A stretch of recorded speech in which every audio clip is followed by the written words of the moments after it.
Hi Day! Welcome back again sa panibagong ganap ng buhay ni Inday Makulay! So, samahan niyo ko ngayon dahil magpapaayos na naman ako ngayon ng aking ngipin na nauwi sa isang brace. Nagpasama nga si Nicole Blagag sa akin na magpapa-adjust nga daw siya sa kanyang brace ngayon. At sumama naman ako dahil gusto ko na ipatingin yung ngipin ko dahil kasi hindi ko talaga malalaman kung bakit minsan sumasakit siya na wala namang bulong. Mas mainam talaga kapag doktor talaga yung tumitingin dahil kasi hindi ko talaga mahanap-hanap kung saan. And then may balak din talaga ako ngayon na ipapagawa ko din yung pustiso ko dahil nga nakapustiso ko sa harap. Medyo halatang halata na kasi yung pustiso ko kaya gusto ko na siyang papalitan day. Pero yung pagpapatingin ko lang sana day, nauwi na lang talaga siya sa brace. Diyos ko.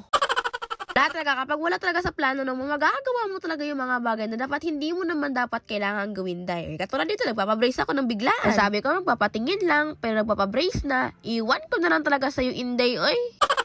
And by the way mga kainday, pagpasensya na yung boses ko ako hindi masyadong naiintindihan kasi nga kayo na talaga ako naglakas loob na mag voice over ulit. Kaya nga in 2 days talaga wala akong upload dahil hindi ko talaga kaya. Sobrang malat na malat talaga ako yung mga panahon na yun day. Buti na lang talaga ngayon medyo gumaan na talaga yung pakiramdam kahit totaling hindi pa na talaga okay yung boses ko. Pero okay lang naman kasi nakakapag voice over lang naman ako. And by the way day, napakahirap pala magsalita day kapag nagpa-brace ka. Gusto ko na sana patanggalin to eh. At hindi ako nai-inform day na kapag first time mo pala magpa-brace day, hindi ka pala makakainang maayos o makapagsalita man lang talaga ng maayos. Day, Diyos ko, tama mga langit. Radyo ko, giparusahan, day, maluin na lang ta.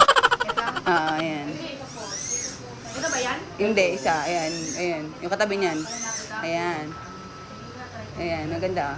Visible kasi siya. Dahil ngayon ko lang talaga na-realize, sakit tayo yung sarili ko. Ang ganda ko pala kapag wala akong ngipin sa harap, no?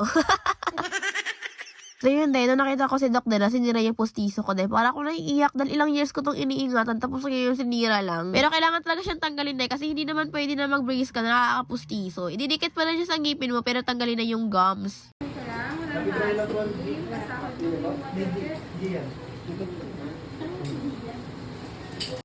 hour later. So yun dahil, update po sa pag-uwi namin. Nasala po kami sa bahay. Live update. Let's go, Jejen. Sige! Sige! Matapang kami! Matapang kami! Tingnan niyo po!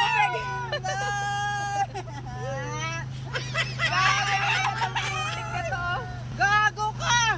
Tignan niyo naman yung dinaanan namin. Bakit ba ganito? Ulan ba dito? Wala namang ulan ah. Ate, baka yung upuan namin mababasa. Gago! Mababasa.